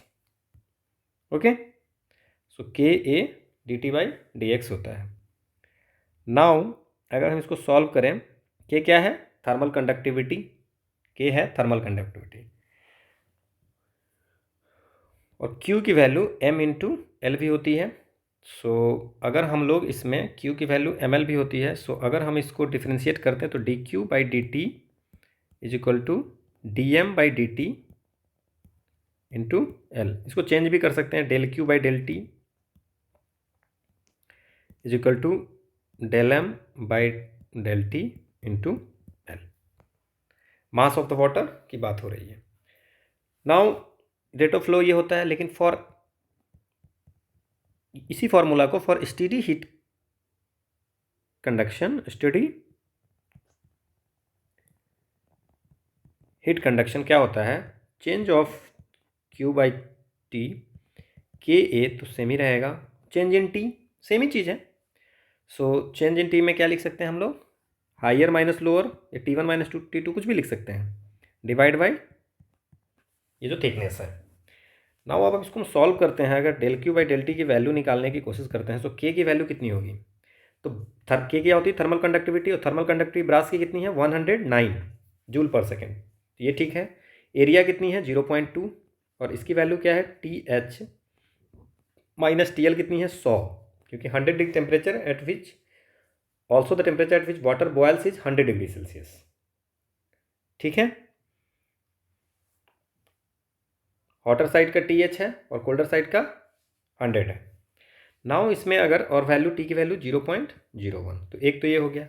Now अब हमें Q की value निकालनी है। Q कैसे निकालें? तो यहाँ पे हम Q is equal to m l हम लोग जानते हैं, ठीक है, where m is the mass of water, और ये जो L जो है, L क्या है? हीट ऑफ वेपोराइजेशन, जिसकी value vaporisation of water 2256 into 10⁻³ दिया हुआ है, लैटेंट हीट। ठीक है, हीट ऑफ वेपोराइजेशन। तो यहाँ से हम change of Q by change of T की वैल्यू निकाल सकते हैं। ठीक है, कैसे निकाल सकते हैं? So it's given something, okay, 2256 into 10⁻3। So it's L की value 2256 into 10⁻3। Now del m by del t की वैल्यू क्या होगी? अब del m by del t की वैल्यू देखो, यहाँ पे क्या दिया है? मास जो है, रेट ऑफ चेंज ऑफ मास जो है, so del m by del t की वैल्यू क्या दी हुई है? 6 kg पर मिनट, बट हम इसको सेकेंड में कन्वर्ट करेंगे तो 6/60 kg पर second. So can I right 0.1 kg पर सेकेंड। नाउ ये वैल्यू हमें यहाँ पुट करनी है 0.1। तो जब इसको वैल्यू पुट करेंगे तो क्या होगी? 2256 इंटू 0.1, तो ये जो आंसर आएगा कितना आएगा? 2256 into 10⁻²। Now just put this value here, 2256 into 10⁻² is equal to 109 into 0.2 into hotter side का टेम्परेचर माइनस 100 डिवाइड बाई 0.01। अब इसको सॉल्व करते हैं। 2256 divide by 109 divide by 0.2, so ये कितना आ गया? 103 आ गया। ओके, अब इंटू 0.01, ठीक है, ये आ गया, और इंटू 100 ये भी आ गया, plus 100, so it's 203.48। Exact TH की वैल्यू जो आई कैलकुलेशन के बाद 203.4862, ये वैल्यू हमारा आता है। That's the answer, 203.486, 203.48। तो this is the answer. Next question है हमारा, the coefficient of volume expansion of glycerine, ये है 49 into 10⁻⁵ and find the fractional change in its density for a 20 degrees Celsius rise in temperature. So it is given that change in temperature जो है 20 degree Celsius है, ठीक है। अब you new that कि दो वी एफ जो होगा वो वॉल्यूम एक्सप्रेशन का 1 प्लस कॉफिशिएंट डेल्टा टी, ठीक है। तो यहाँ तो अगर हम बात करें so v f by v not is equal to 1 plus delta t. अब क्या है कि इसको हम अगर सॉल्व करते हैं तो 1 प्लस ग्लिसरीन का कॉफिशिएंट ऑफ वॉल्यूम, ये क्या है कॉफिशिएंट ऑफ वॉल्यूम, क्या दिया हुआ है 49 इंटू 10⁻⁻5 और टेम्परेचर कितना है 20। So when we solve this so it's 49 into 20 980 plus 1 so it's 981 no it's around 1.0098 it's VF by V0 ये आ गया। अब ये क्या है हमारा वॉल्यूम, तो मास डेंसिटी क्या होता है मास बाय वॉल्यूम। हमसे पूछा क्या जा रहा है कोफिशिएंट ऑफ वॉल्यूम एक्सप्रेशन दिया हुआ है तो पूछ रहा है कि fraction change in the it's density, तो density is equal to mass by volume. So can I right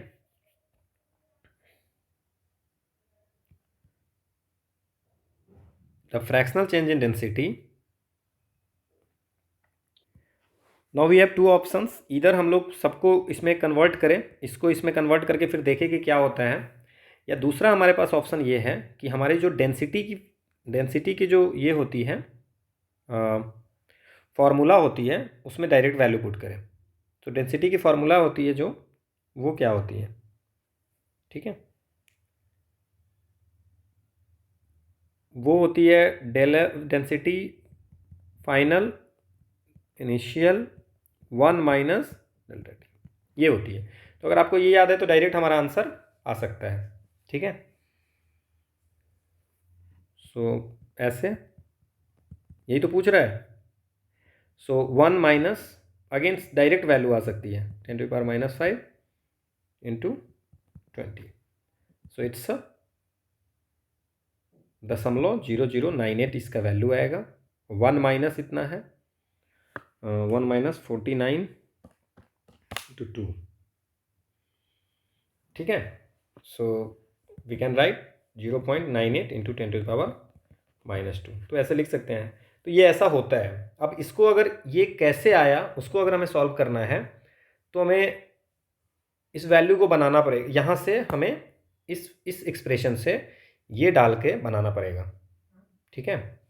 तो इट्स कोई मतलब नहीं है इसमें। जैसे कि फ्रैक्शनल चेंज ऑफ डेंसिटी की बात करें तो फ्रैक्शनल चेंज ऑफ डेंसिटी क्या हो जाएगा final minus initial divide by initial, और डेंसिटी क्या होता है मास बाय वॉल्यूम, तो v f minus v not by m by v not, यही होगा ना।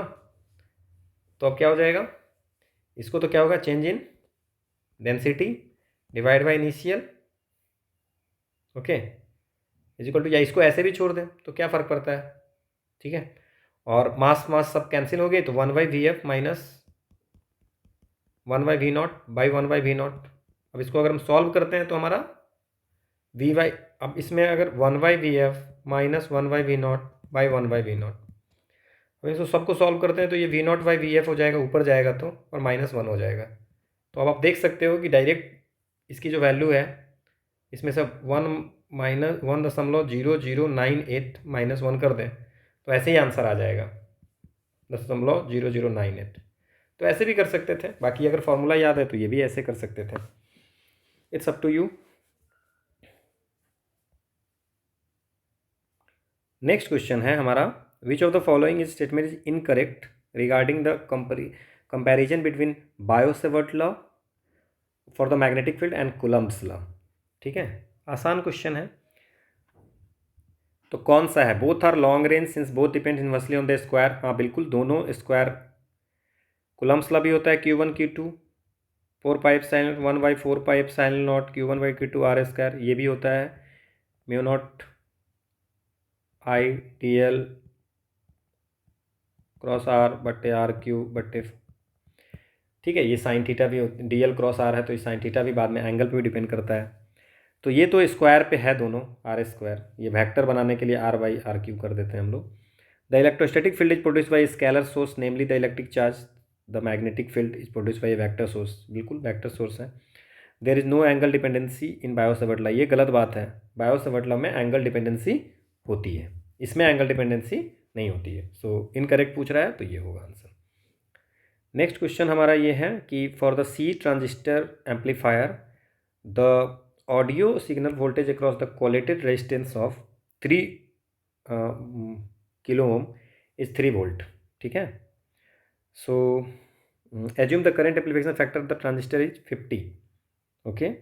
सो current amplification factor that means it is given that beta की वैल्यू जो है 50 है एंड इनपुट वोल्ट रेजिस्टेंस जो है सो 1 है, तो दोस्तों आर आई की वैल्यू जो है 1 किलो ओम है ना। और क्या क्या दिया हुआ है, अच्छा कलेक्ट हो रहा है resistance 3 kilo Om, that's means he is saying that कि आउटपुट रेजिस्टेंस जो है वो 3 इंटू 10⁻³ ओम है और वोल्टेज भी 3 वोल्ट, तो वोल्टेज आउटपुट वोल्टेज जो है 3 वोल्ट है। तो ये इतनी सारी चीज़ें दी हुई है। ही इज आस्किंग दैट कि इनपुट वोल्टेज एंड मतलब वी आई की वैल्यू क्या होगी और base current that means I V की वैल्यू क्या होगी। बहुत ही आसान है। अब इसमें हम लोग कैसे कर सकते हैं, थोड़ा सा इसमें देखते हैं।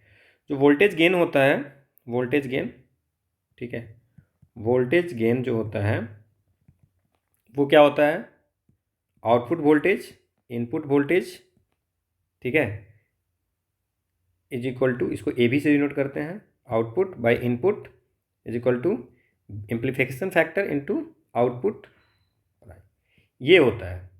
नाउ हमें कुछ कुछ चीज़ें दी हुई है, बीटा की वैल्यू दी हुई है, आउटपुट वैल्यू 3 दी हुई है, इनपुट की दी नहीं हुई है, बीटा की वैल्यू 50 दी हुई है और आउटपुट की 3 इंटू 10⁻³ है और ये 1 इंटू 10⁻³ है। So can I write input voltage equal to 1/50, तो ये तो पता चल गया कि वी आउट बाई वी है, तो ये होता है। सो 1/50 हो गया, तो it's 0.02 volt, 0.02 volt. So 0.02 volt दो ही में है, तो ये तो आंसर, ये दोनों में से कोई होगा। Now we have to calculate the value of base current. So base current ये है, ठीक है। सो कैन आई राइट, तो यहाँ पे अगर हम लिख सकते हैं क्या, we input from this diagram, ये डायग्राम हमने बनाया है, इसमें डाला है, क्वेश्चन में नहीं दिया हुआ है। So V in is equal to base current into R in, यही है, ठीक है, इस सर्किट में। तो बस हमें क्या करना है कि जो बेस करेंट है वो V in by R in, ठीक है। सो वी इन कितना है 0.02 वोल्ट और आर इन कितना है 0.001। एम आई राइट, कुछ मैं गलत कर रहा हूँ क्या, यस। आर इन की वैल्यू जो है वो कितना है 1 किलो ओम, सो 10⁻³ सो ये अगर ऊपर जाएगा तो 20 into 10⁻⁻6, so 20 micro ampere is the answer. So this is the answer, so this is the answer. Next question क्या है, a ray of light passing through, ठीक है, a ray of light passing through an equilateral triangular glass prism from air undergoes minimum deviation when the angle of incident 75% of the angle of prism, compute the speed of light in the prism. बहुत ही आसान question है। Okay, so in this question अगर हम लोगों ने prism का पहले से पढ़ा होगा तो ही ये क्वेश्चन बन सकती है, otherwise it's a very difficult to solve this question, ठीक है। तो अब इसको कैसे बनाया जा सकता है उसकी कुछ पॉसिबिलिटी हम लोग देखते हैं, ठीक है। रे of light passing through an equilateral triangle, ठीक है, एक रे ऑफ लाइट है इक्विलैटरल ट्रायंगल से पास कर रहा है, इक्विलैटरल ट्रायंगुलर ग्लास पे फ्रॉम एयर, एयर से मतलब इस साइड में जो है वो एयर है, undergoes minimum deviation when the angle of incidence is 75% of the angle of deviation, ठीक है, एंगल ऑफ प्रिज्म। नाउ ठीक है, सो लेट अस एज्यूम कि A is the angle of prism. एक तो आप फॉर्मूला अगर याद होगा तो आप ऐसे ही सॉल्व कर दोगे, और डिल जो है वो हम लोग एंगल ऑफ डेविएशन मानते हैं, ठीक है। और एंगल ऑफ इमरजेंस को ई मानते हैं।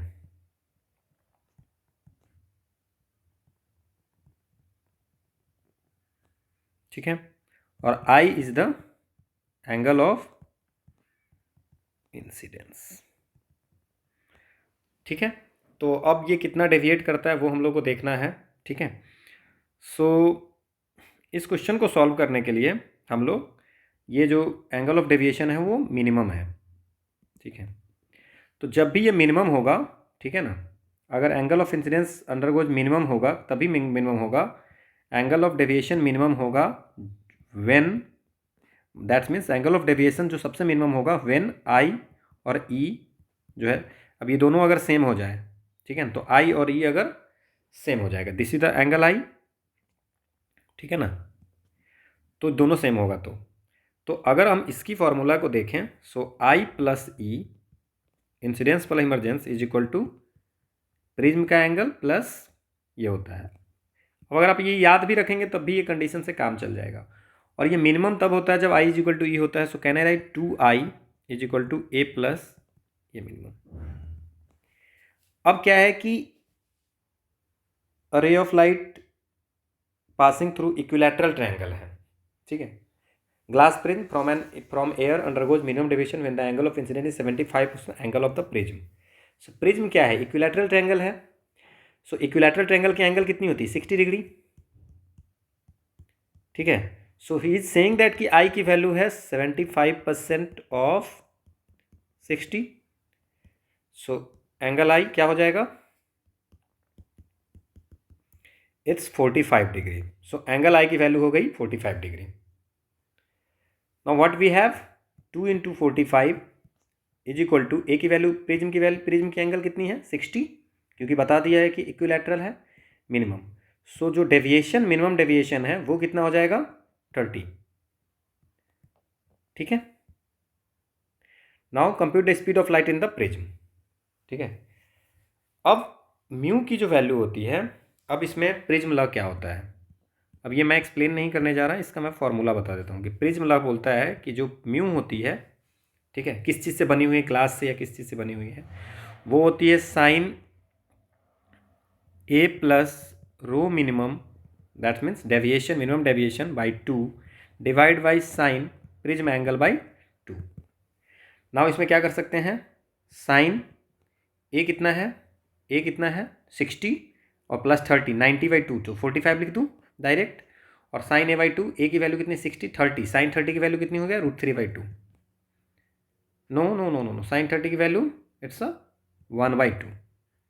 तो हम यहाँ साइन 30 ही पहले लिख लेते हैं, sign 30। Now it is 45 1/√2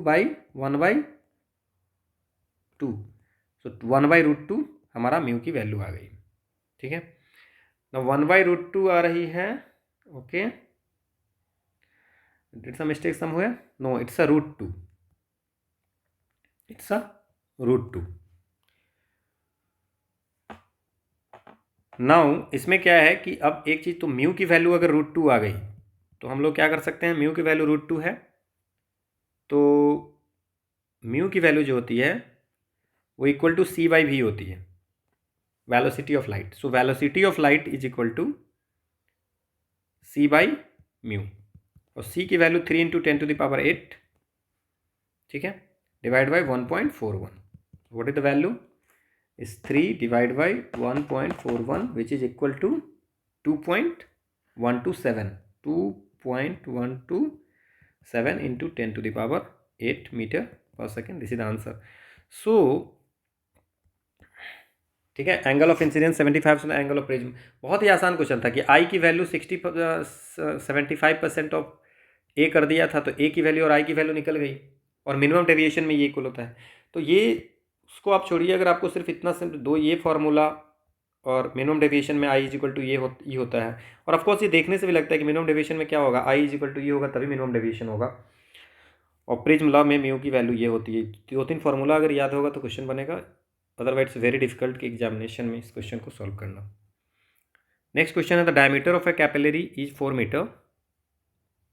4 mm, okay, if Reynolds number is 1000 Reynolds number पे क्वेश्चन पूछा जा सकता है। The coefficient of viscosity of the water 0.02 poise. अब ये यूनिट सब टफ है, ये अगर आपको नहीं पता होगा तो नहीं बनेगा question. Determine the maximum speed of water for the stream line flow in the tube. तो ये तो रेनॉल्ड्स नंबर का फॉर्मूला तो पता है। Reynolds number is given by क्या?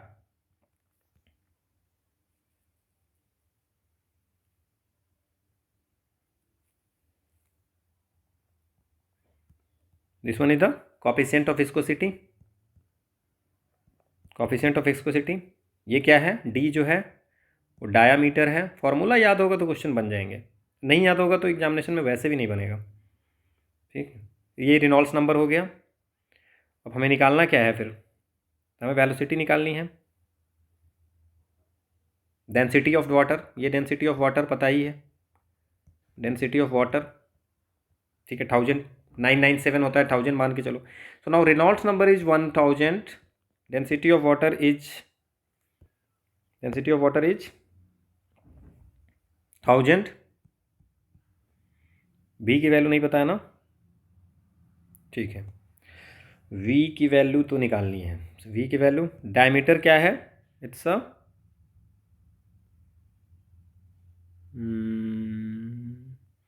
4 mm, तो 0.004 मीटर, 0.004 मीटर।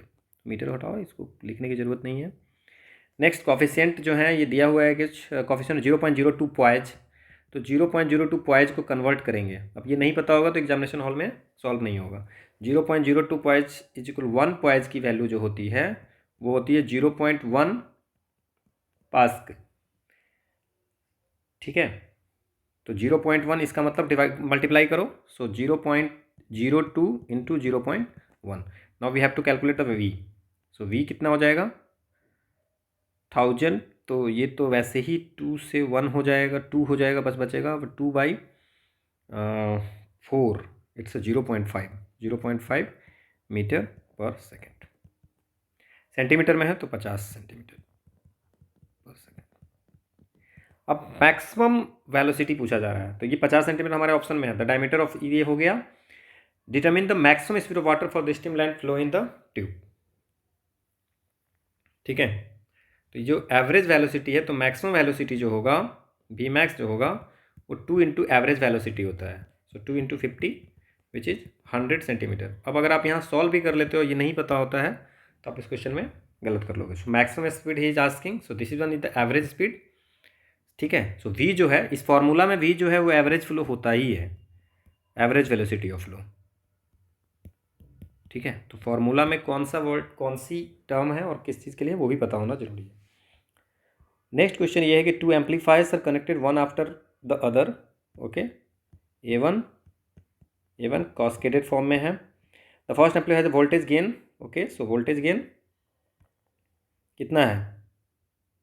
AV1 12 और दूसरा कितना है? AV2 equal 15। Find the output AC input signal is VI is equal to 0.05 volt है। So V output by V input अगर कास्केडिंग में रहता है सो A1 इंटू A2 हो जाएगा। सो V output is equal to 12 into 15 into 0.05, 180। So it's 9 volt is the answer. Next question है हमारा, in order to use the transistor as an amplifier, in order to use the transistor as an amplifier it has to operate in the active region। ये पता होना चाहिए। ठीक है ना, transistor को या उसको लीनियर रीजन भी कहते हैं, लीनियर रीजन। ठीक है, तब ये better as an amplifier use होता है। ठीक है, next question, a toroid has a core of an inner radius 23 centimetre, outer radius 28 centimetre, 4000 turn है, n की वैल्यू ये दिया हुआ है। ठीक है, अब क्या है? ठीक है, n की वैल्यू दी हुई है, R1 की वैल्यू ये दी हुई है, आउटर रेडियस R1 और इनर रेडियस R2, n की वैल्यू दी हुई है, करेंट की वैल्यू दी हुई है, I की value 9 ampere. Find the magnetic field inside the core of the toroid, outside the toroid. देखो अब इसका ना फॉर्मूला आपको पता होना चाहिए कि इनसाइड द कोर क्या होते हैं, म्यू नॉट NI/2πr होता है। ठीक है, और ये आउटसाइड जो है वो 0 होता है। ये आपको पता होना चाहिए। अगर ये पता होगा तो क्वेश्चन ऐसे ही बन जाएगा। 0 2 में है, इस दोनों में, तो ये दोनों तो ऐसे ही चला गया। Now mu not I by 2 pi R, ठीक है।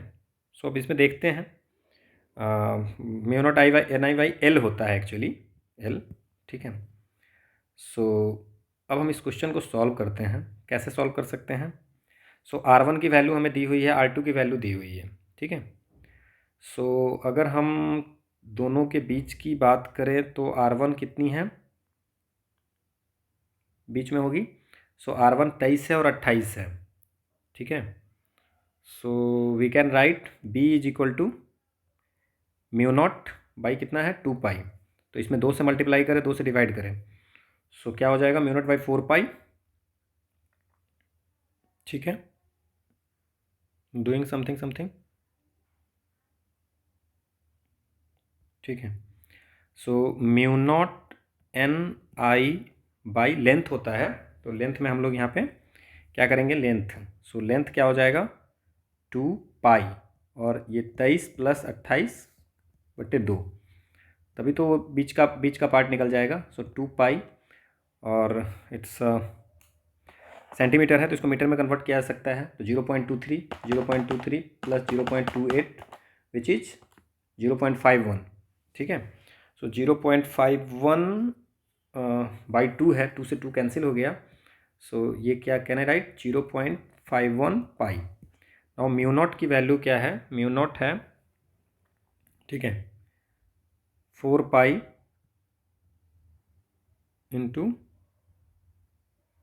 10⁻⁻7 इंटू 4000 इंटू 9 डिवाइड बाई 0.51 पाई, ठीक है। तो इसकी वैल्यू कितनी हो गई, इसको जो पाई पाई कैंसिल हो जाएगा, 4 को 16, 144/51, it's 2.82 into 10⁻⁻2 Tesla. So this is the answer. तो ये भी पता होना चाहिए, तो ये क्वेश्चन सॉल्व हो जाएगा। अगर फॉर्मूला पता है तो वैसे भी सॉल्व हो जाएगा।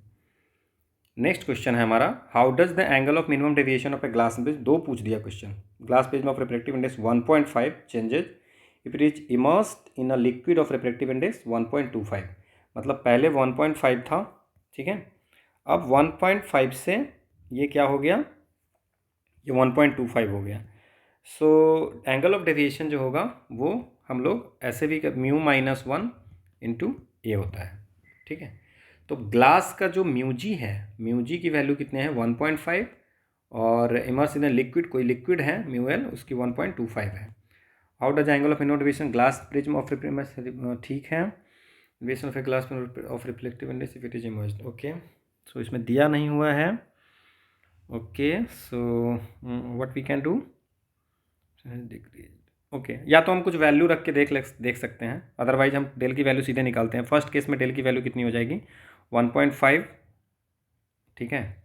और म्यू की वैल्यू जो होती है वो μ2/μ1 होती है ना, μ2 बाई रिलेटिव रिफ्रैक्टिव इंडेक्स है, ठीक है। तो इसमें तो क्या है कि 1.5 और एयर होगा, ठीक है ना, ग्लास पेज में है तो। और इसको अगर see the how does the angle of minimum deviation of a glass prism of refractive, तो ग्लास प्रिज्म का है तो एयर से इसमें जाएगा, ग्लास से। अब ग्लास से दूसरे लिक्विड में जा रहा है तो हम उसके अकॉर्डिंग करेंगे, ठीक है। ए तो ये हो जाएगा आपको 1.5 माइनस इट्स 1 सीधे 0.5 है, ठीक है। और दूसरे केस में अगर बात करें तो क्या हो जाएगा, डेल इज इक्वल टू 1.25 जो है वो, दैट मीन्स कि mu L by mu G, glass से इसमें जा रहा है। सो सॉरी, इट्स 1.5 से 1.25 -1, सो ए। तो इसमें क्या एंगल हो जाएगा 1.5 divide by 1.25, okay, -1, so which is 0.2, सो 0.2 है। तो अब बताइए इसमें से इसमें क्या, जब ग्लास में इमर्स किए तो लिक्विड ये ड्रॉप किया कि नहीं किया। सो एंगल ऑफ डेविएशन क्या हुआ, डिक्रीज किया, है ना। तो एंगल ऑफ डेविएशन क्या होगा, डिक्रीज्ड। तो ये फॉर्मूला अगर आपको पता होगा तो क्वेश्चन बन जाएगा, नहीं तो फिर तो कोई इशू नहीं है।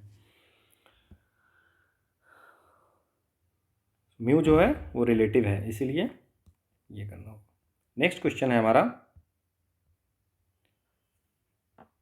ये किसका ट्रूथ टेबल है?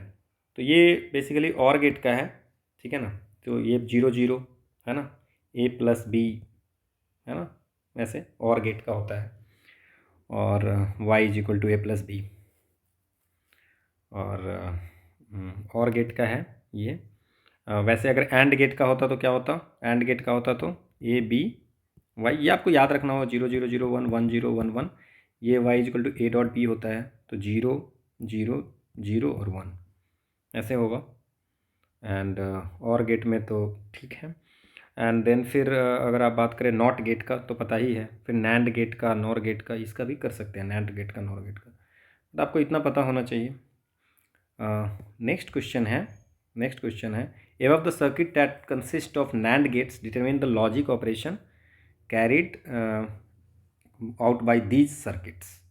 तो ये दिया नहीं हुआ है, बट मैं इसको डायग्राम प्रिंट नहीं हुआ है इस पर, बट मैं इसको बना देता हूँ। ए बी, दिस वन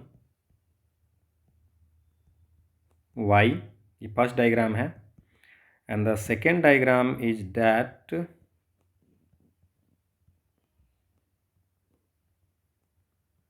ये क्वेश्चन में दिया गया है डायग्राम, ठीक है।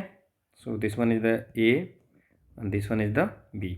Now above the circuits that consist of NAND gate determine the logic operation carried out with this circuit।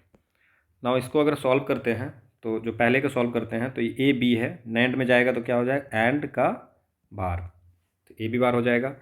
Now इसका ए बी बार को अगर हम करेंगे तो ये नॉट गेट की तरह वर्क करता है, नॉट गेट की तरह, तो क्या हो जाएगा? A dot B bar bar, which is cancelled हो जाएगा, जो कि ए बार हो जाएगा, मतलब एंड की तरह ये काम करेगा, ठीक है। तो पहला एंड गेट की करेगा तो आंसर तो ये हो ही गया, बट इसको अगर अभी सॉल्व और करने हैं तो इसमें क्या करेंगे? ए है तो ये हो जाएगा ए बार, ये हो जाएगा बी बार, ठीक है। और ए बार बी बार का अगर हम लोग नैंड करेंगे तो क्या हो जाएगा? ए बार बी बार का बार, ठीक है। सो ये क्या हो जाएगा? ए प्लस बी, डिमॉर्गन्स थ्योरम पता है, ठीक है ना। सो ए प्लस बी, तो और गेट हो गया। So the answer is this. Next question है, assume a parallel plate capacitor, assume a parallel plate capacitor which is maintained at potential of 100 volt, okay, if the partition distance between the plate of the capacitor and the area of plates are 5 mm and 25 centimetre square, ठीक है। That's means इस separation दिया हुआ है कितना, distance जो है 5 mm और एरिया 25 सेंटीमीटर, वोल्टेज दिया हुआ है ये। सो डिस्प्लेसमेंट करंट का पूछा जा रहा है। तो डिस्प्लेसमेंट करंट का ये बहुत है, displacement current Ampere's Maxwell law में है कि डिस्प्लेसमेंट करंट जो होगा epsilon D flux by D T, ये होता है। नाउ इसमें क्या है कि जो फ्लक्स होता है वो ई ये होता है, और ई की वैल्यू जो होता है वी बाई डी होता है, ठीक है। अब इसमें हम लोगों को बस यही वैल्यू पुट करनी है। Now what is the value of E, electric field V by D. और वी कितनी है? 100 वोल्ट, और डी की वैल्यू कितनी है? डी की वैल्यू है 5 mm, that's mean 5 into 10⁻³ separation. So it's a 0.005। सो ये हो गया 20,000 वोल्टेज पर मीटर। ई की वैल्यू निकल गई। Now what is the value of flux? So flux की वैल्यू ई इंटू ए, सो 20,000, अगर फॉर्मूला याद है तभी क्वेश्चन बनेंगे, otherwise it's very difficult. 25 into 10⁻⁻4 हो जाएगा, क्योंकि सेंटीमीटर स्क्वायर है, इसको मीटर स्क्वायर में कन्वर्ट करेंगे। This one is the area, this one is the distance, ये वोल्टेज है। नाउ इसकी जो वैल्यू होगी वो 50 वोल्ट मीटर होगा। फाई निकल गया। नाउ अब हम अगर इसके क्वेश्चन करें, क्या इसमें क्वेश्चन पूछा जा रहा है? क्वेश्चन पूछा जा रहा है क्या? Displacement current for the time in micro second. अब इसमें क्या है कि जो display plate of the capacitor area इतना इतना, ठीक है। Compute the displacement current for the time in micro second. Displacement current micro second में पूछा जा रहा है। अब हम इसमें क्या कर सकते हैं, एप्सिलॉन की वैल्यू रखें। एप्सिलॉन की वैल्यू कितनी है? 9, ठीक है। सो जब साइन नॉट की वैल्यू रखे तो वैल्यू निकल जाएगी क्या? Okay, so I D is equal to epsilon not की वैल्यू होती है 8.85। अभी से सारी वैल्यू आपको याद होनी चाहिए। इंटू D5 में क्या लिखेंगे हम लोग? 50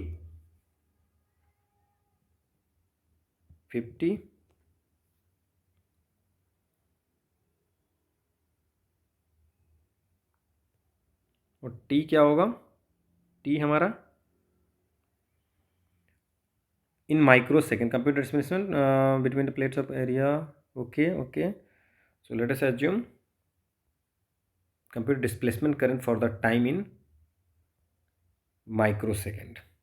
सो इफ़ अगर हम लोग टी की वैल्यू इसमें 1 माइक्रो सेकेंड रखते हैं, so can I right 1 into 10⁻⁻6 micro में। हम इसको सॉल्व अगर करते हैं तो 8.85 इंटू 50 रखते हैं तो इट्स 0.442 इंटू 10⁻³ ampere which is 0.44 milli ampere.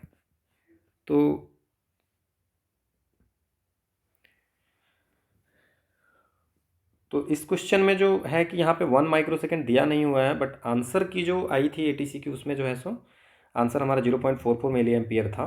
So we assume that कि 1 माइक्रो सेकेंड में ये पूछा जा रहा है calculate displacement current for the time in 1 micro second, तो हम लोग एज्यूम किए हैं तो हमारा आंसर आ गया है। बट ये क्वेश्चन में सबको मार्क्स मिले थे। Next question and the last one, a copper block of mass 3 kg, okay, a copper block of mass 3 kg is heated in a furnace to a temperature of 450 degrees Celsius and then placed on a large ice block. Find the maximum amount of ice that can melt. Specific heat of copper दे दिया हुआ है, heat of fusion of water भी दे दिया हुआ है। तो मास of copper दिया हुआ है 3 kg, टेम्परेचर ऑफ फर्नेस दिया हुआ है 450 degree Celsius, specific heat of copper दिया हुआ है 0.39, यूनिट में नहीं लिख रहा हूँ। लैटेंट हीट ऑफ फ्यूजन दिया हुआ है 335। ये किसका है? आइस का। नाउ क्या करेंगे? Final temperature find the maximum, ice पूरा मेल्ट होना है, ठीक है।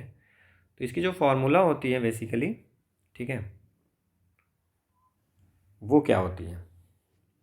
सो क्या हो जाएगा? Heat given by the copper block, heat given by the copper block is equal to heat gained by the ice block. ये प्रिंसिपल ऑफ कैलोरीमेट्री है। Now mass of copper specific MS delta T होती है, Q की value जो होती है MS delta T होती है, ठीक है। सो एस ऑफ कॉपर, ये क्या हो जाएगा? T of copper minus T of final, क्या बचा? Is equal to mass of ice into L, Q की वैल्यू एम एल भी होती है। पहले भी हम इस टाइप के क्वेश्चन सॉल्व किए हैं, एम ऑफ आइस और एल ऑफ फ्यूजन, और जस्ट पुट द वैल्यू और एम आइस की वैल्यू हमारा निकल जाएगा, ठीक है। सो कैसे वैल्यू पुट करेंगे? टी फाइनल की वैल्यू हमारे 0 है, टी फाइनल की वैल्यू 0 है क्योंकि पूरा पिघलना है तो उसको हम 0 मान लेते हैं। तो मास ऑफ कॉपर जो दिया हुआ है वो कितना दिया हुआ है? 3 kg इंटू 0.39 इंटू 450 माइनस 0 हो गया, डिवाइड बाई लैटेंट हीट कितना है? 335 which is mass of ice, so which is equal to it's 1.57 kg which is our answer. So 1.57 is the answer. Now one thing, इसमें जो है एक question था हमारा, सो this is all about the 2021 physics question. एक question था हमारा यहाँ पे कि टोरॉइड वाली क्वेश्चन थी, उसमें जो यहाँ पे जो 2πr1 + r2 किए हैं वो क्यों किए हैं, ये मैं एक्सप्लेन करना चाह रहा था यहाँ पे। सो हालांकि proof is not needed, I use to say, but फिर भी आई एम ट्राइंग। सो ये R1 हो गया इनर का, ये आउटर हो गया R2, और ये R है। तो जो आर की वैल्यू हो जाएगी, क्या हो जाएगी, R1, ये आर की वैल्यू क्या हो जाएगी, R1 plus R2 minus R1, ये पूरा minus R1, that's mean this distance, और इसका मिडिल पॉइंट है वो बाई 2। तो ये पूरा डिस्टेंस हो जाएगा, दैट्स मीन्स कि ये डिस्टेंस और प्लस ये डिस्टेंस, ये दोनों को जोड़ना है हमें। तो R1 प्लस, और ये डिस्टेंस कितना है, R2 माइनस R1 बाई 2, इस R2 माइनस R1 बाई 2। सो अगर हम इसको सॉल्व करें तो R1 plus R2 by 2 minus R1 by 2, सो ये R1 प्लस R2 बाई 2 हो जाएगा, ठीक है ना। तो ये जो रेडियस होगा वो R1 प्लस R बाई 2, इसीलिए जो हम लोगों ने लेंथ जो लिखा है 2πr, लेंथ जो लिखा है 2πr, okay, so just 2πr, तो वो 2πr जो होगा वो R1 प्लस R2 बाई 2 हमने किया है, ठीक है, यहाँ पे। होप आपको समझ में आया होगा। नेक्स्ट जो है, next, so this is all about 2021 के जितने भी क्वेश्चन थे ATC के, वो हम अभी तक 2015 से लेकर के 2021 तक की सारी question, this one is the last video of 2021, कर चुके हैं। फिजिक्स एंड मैथमेटिक्स 2022 की मैथमेटिक्स हो चुकी है, and we are going to solve 2022 के फिजिक्स के 3 शिफ्ट के पेपर हैं, वो अगली 3 वीडियो में हम लोग करेंगे। Okay, so thank you for watching.